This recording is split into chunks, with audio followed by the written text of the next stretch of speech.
Sometimes a person may decide, for whatever reason, maybe their marriage is that unhappy or on the rocks, that they don't want to leave any part of their estate to their spouse. In New Jersey, you're not really allowed to disinherit a current spouse. There is a provision in the New Jersey law that allows a surviving spouse to take what's known as an elective share of the estate, which means that even if you intentionally put language in your will that says, I do not wish to leave anything to my not so beloved husband or wife,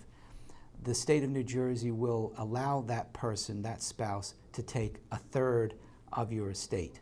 So even though it's your intention to disinherit them, you cannot do so under New Jersey law.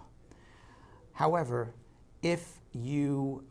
are separated from your spouse and have not lived together for a number of years or a certain length of time, you might be able to, or your survivors may be able to argue that there was what would be considered a divorce from bed and board, and if you're technically divorced from your spouse, there would be no obligation to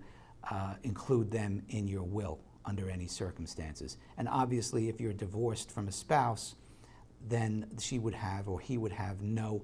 right or claim to your will upon your death.